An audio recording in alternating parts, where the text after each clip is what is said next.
Je viens vous partager avec vous mon témoignage. Alors, moi je suis infirmière et comme beaucoup d'infirmières, j'ai des problèmes de dos. J'ai 3 hernies discales qui m'ont invalidée pendant 3 mois avec des douleurs constantes, surtout L4, L5. J'ai été calmée par des anti-inflammatoires et des opiacés, mais je passais la plupart de mon temps allongée. Je ne pouvais donc plus travailler. J'ai suivi des soins, des infiltrations sous scanner, des injections locales, la mésothérapie. Ça m'a soulagée, mais j'étais toujours sous opiacés et j'avais toujours des douleurs constantes. Je commençais à désespérer en fait et à me demander si j'allais pouvoir continuer une vie normale, entre guillemets. Le 16 décembre 2023, j'ai su qu'il y avait une prière de guérison à Notre-Dame de la Gué avec le Père Roger Hébert. Et contre toute attente, je me suis rendue avec ma foi et mon cœur.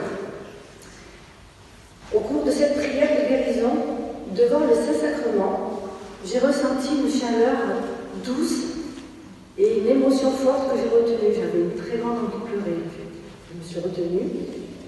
Et peu de temps après, j'avais l'impression d'avoir comme un plâtre.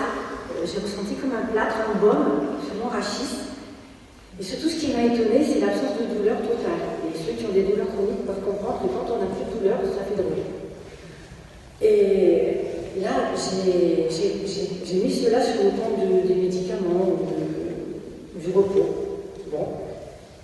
La semaine qui suivit, je devais repasser un IRM. Et l'IRM a confirmé un rachis très fragile, effectivement, mais au grand étonnement des médecins, il n'y avait plus d'effet de masse sur la L4, L5. Elle s'était donc résorbée. Et à ce moment-là, j'ai pensé à la prière de guérison et mes sensations, et j'ai compris que Jésus m'avait visité, et j'en étais toute bouleversée.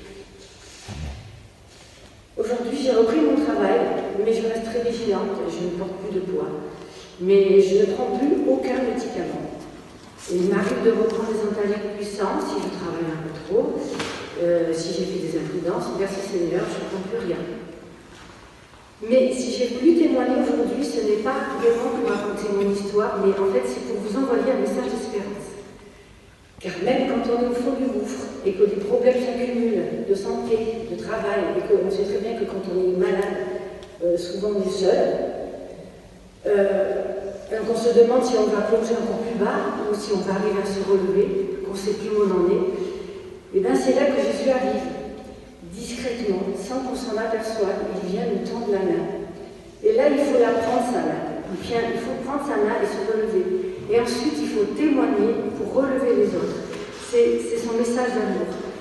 C'est à l'amour que vous aurez les uns pour les autres que l'on reconnaîtra que vous êtes mes disciples. Jean 13, 35. Donc, en fait, ce témoignage, c'est pour qu'on garde espoir, qu'on n'est pas seul. Jésus est bien vivant près de nous. Et si on ouvre son cœur, tout simplement, il vient. Et je voudrais vous dire une prière de Mère Teresa qui dit ceci. Je suis précieux. Dieu nous aime.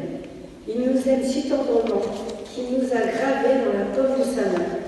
Souvenez-vous-en lorsque votre cœur est sans repos, lorsqu'il est blessé, lorsque votre cœur est près de se rompre. Alors souvenez-vous-en.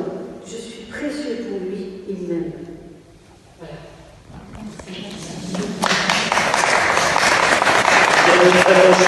Merci.